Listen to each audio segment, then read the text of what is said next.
everybody, back again with an update finally. First things first, Bennett is doing just fine.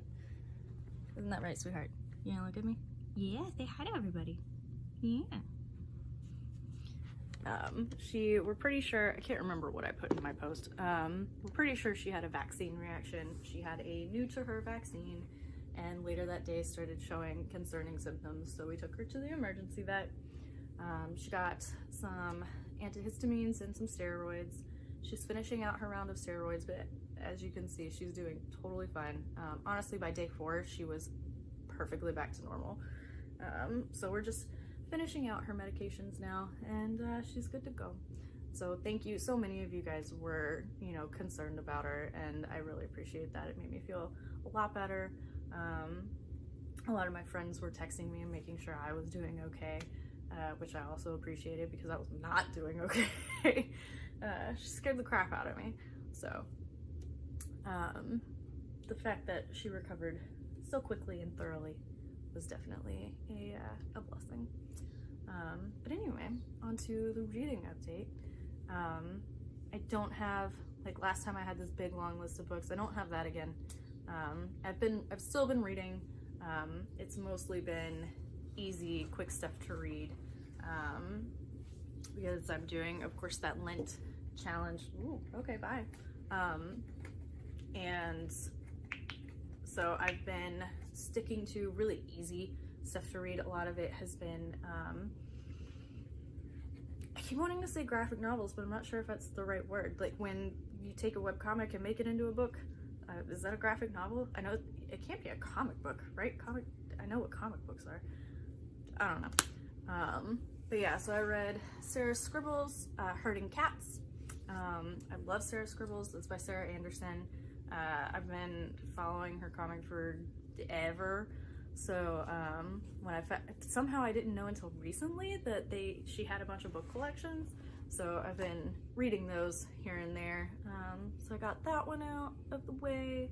And then I did Super Late Bloomer, My Early Days in Transition, which is by Julia Kay. It's kind of a visual diary of her early days in transition. That's the subtitle, Dallas. But it's like, it starts right before she makes the decision to transition,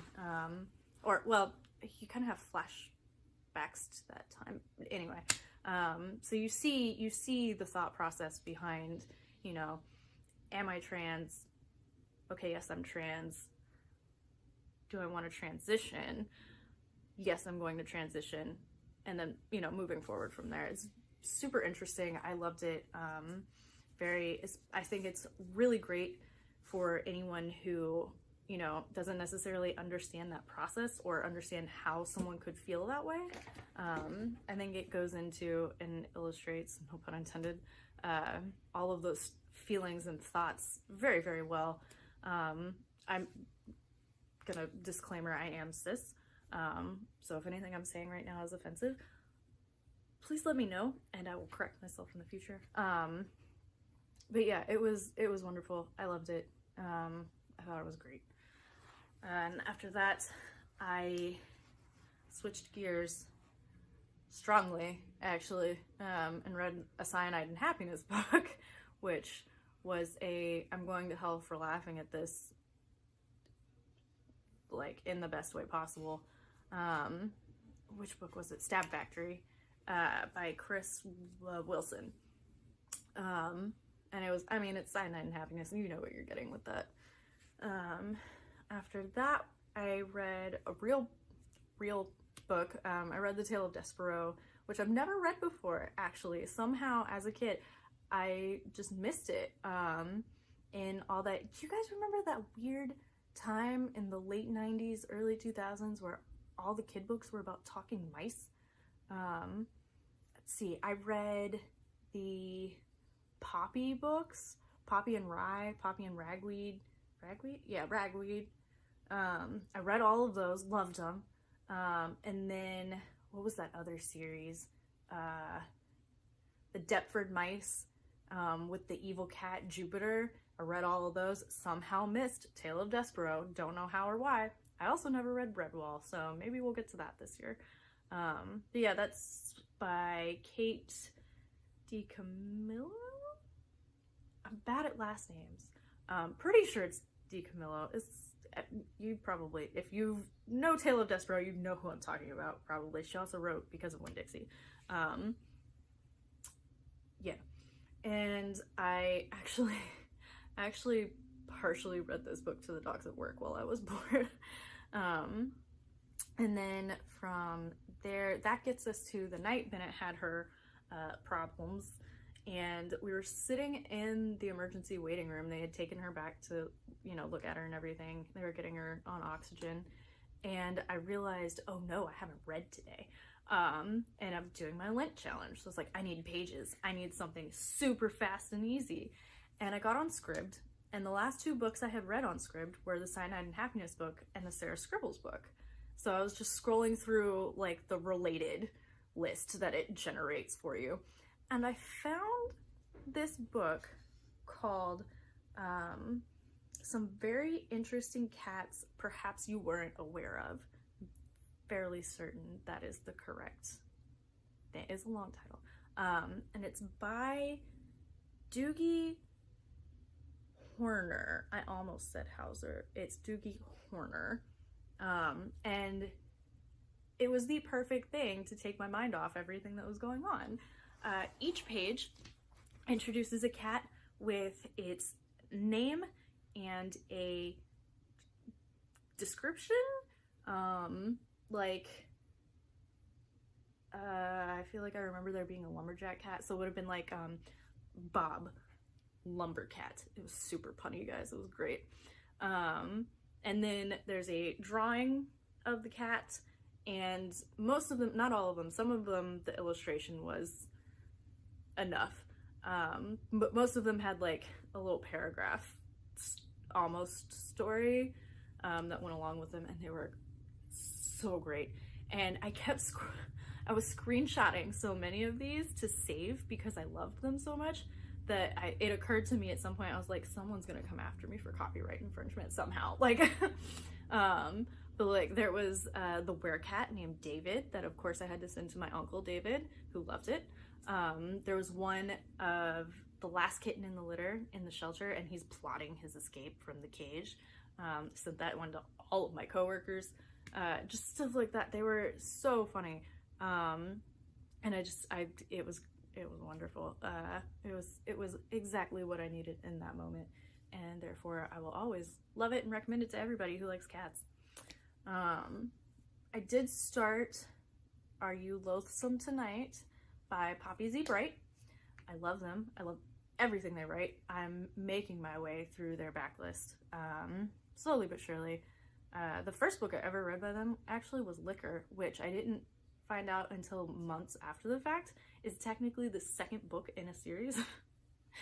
But apparently the series that it's part of isn't necessarily like a chronological order based series, so there's that. I don't know. But yeah, so I started that, and you know, thinking, okay, short stories, that's perfect for this like how many pages a day thing that I'm doing right now. I'll read a story or two a day until I'm good. And then the coronavirus happened. Dun dun dun. And now I haven't read for the last like 3 or 4 days. I did switch tack again and pick up another comic graphic novel on Tuesday. It was one of the Katana Comics ones, Little Moments of Happiness. Yes. And that's by Katana. What's her last name? Ketwind, something like that. But yeah, so I've read like half of that on Tuesday, and then I just, the only thing I've read since then has been the news and really bad idea Twitter. So does that count? I don't. I've blown my Lent challenge. Although technically, if I get to the end and decide, oh, well, did I average 50 pages a day? That'll probably be yes, because there are a couple days where I read like 200, but yeah. I have a weakened respiratory system. I am considered an at-risk person. I also have like a chronic respiratory issue, asthma, so that's great. So yeah, that's really been taking up a lot of space in my brain. I also, both of my parents have chronic and acute health conditions that make them at risk. My grandfather asked me when I would be up to visit, and I'm actually like minimally worried about him and my grandmother because they live in the middle of nowhere. But I was like, do you want to die? There are like 20 confirmed cases in my city right now, and no, I'm not seeing you for months. I'd like to see you alive, not in a coffin. It's just, it's nuts. It's nuts. It's nuts. I tried to do my regular grocery shopping today and had to go to 5 different stores. Ugh. Y'all, stay safe. Wash your hands. Don't see your grandparents. Tell them to stay in their houses. Tell your parents to stay in their houses. Tell you know, whoever you need to make sure they have enough food.